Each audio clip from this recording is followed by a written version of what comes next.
వ్రతశాల ఇది నా యేసు నివసించశాల.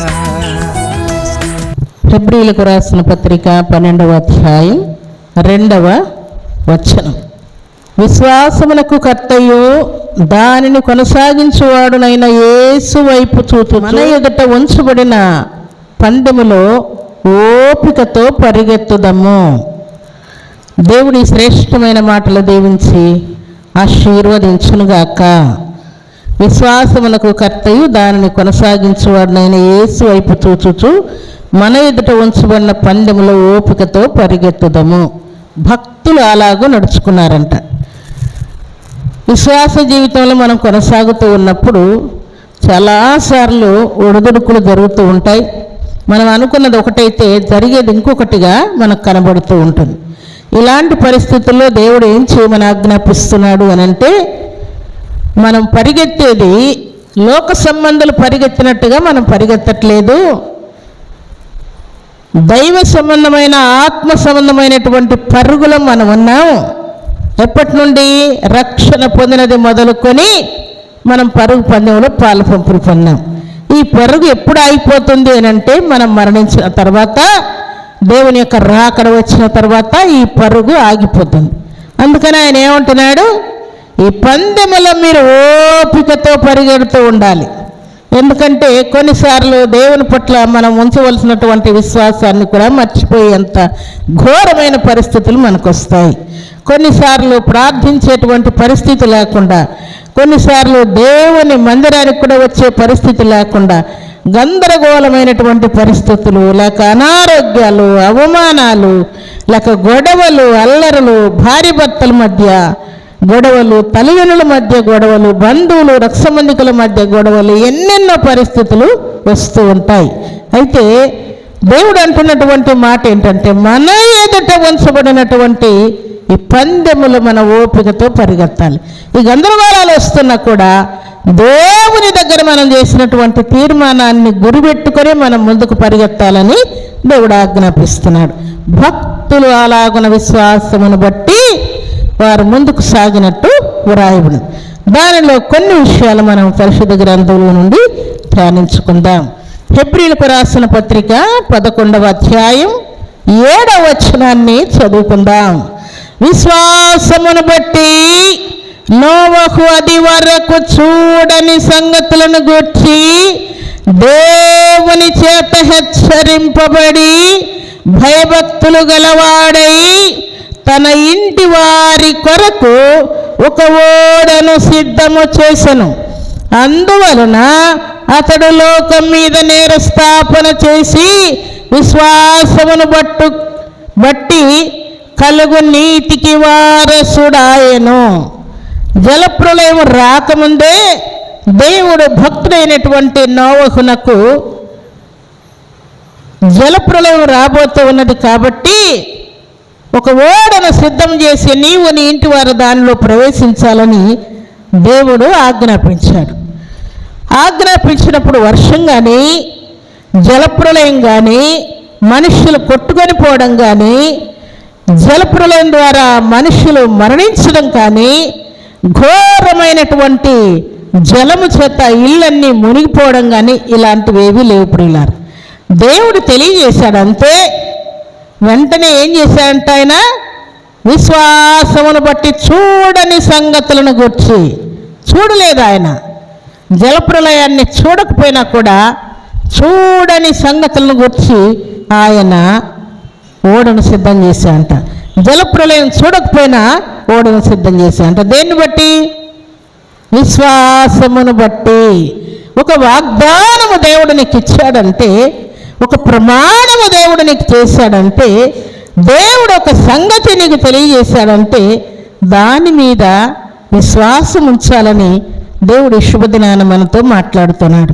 నోవహు విశ్వాసం ఉంచి ఓడను సిద్ధం చేసినట్టుగా దేవుని సన్నిధిలో చేరినటువంటి మనము కూడా చూడని సంగతులను గుర్చి విశ్వాసం ఉంచాలని దేవుడు ఆజ్ఞాపిస్తున్నాడు. చూడలేదు ప్రియులారా, వినలేదు, అయినా కూడా విశ్వాసం ఉంచమని ఆజ్ఞాపిస్తున్నాడు.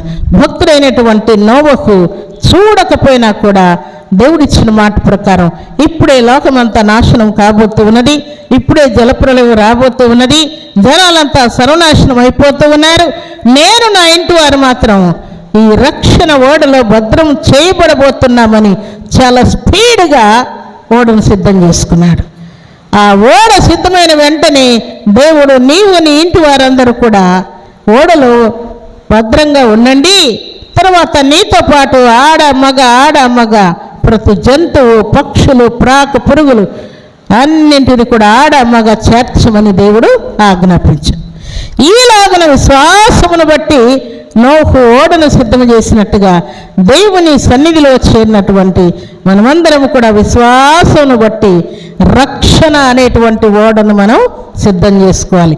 జలప్రళయం వస్తుందని నోహును ఓడలో సిద్ధం చేసినటువంటి దేవుడు రెండవ రాకడ వస్తుందనేటువంటి సూచనగా శుభదినాన దేవుడు మనతో మాట్లాడుతున్నాడు.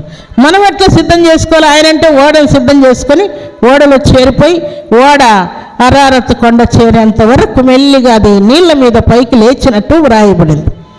మిగతా వారందరూ కూడా జలప్రలయం ద్వారా మరణించినట్టు వ్రాయబడింది.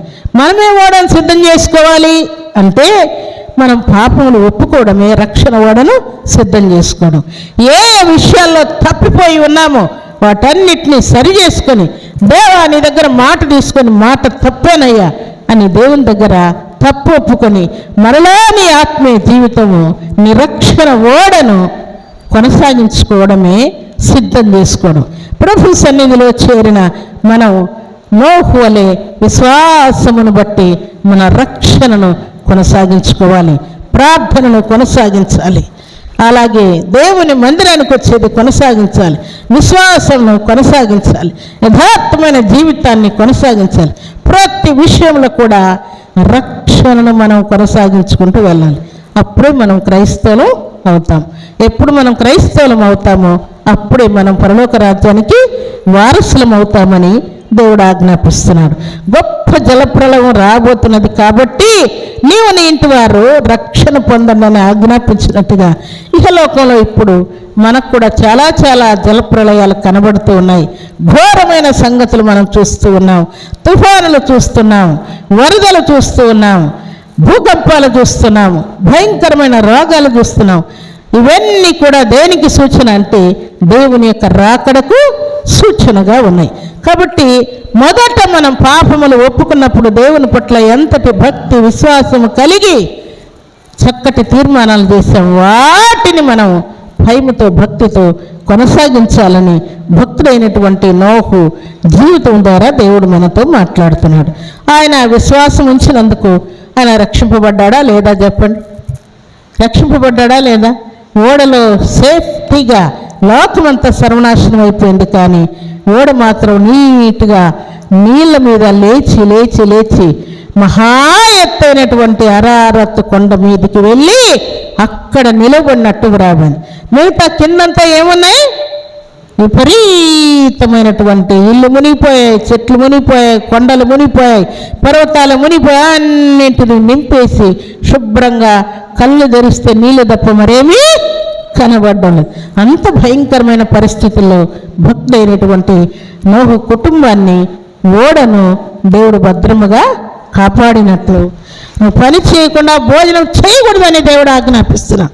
నీకు దేవుని పట్ల విశ్వాసం ఉంటే, దేవుని మాటకు నువ్వు తల వంచే మాట వాస్తవమైతే దేవునికి భయపడి ఏదో ఒక పని కలిగి ఉండాలని దేవుడు ఆజ్ఞాపిస్తున్నాడు.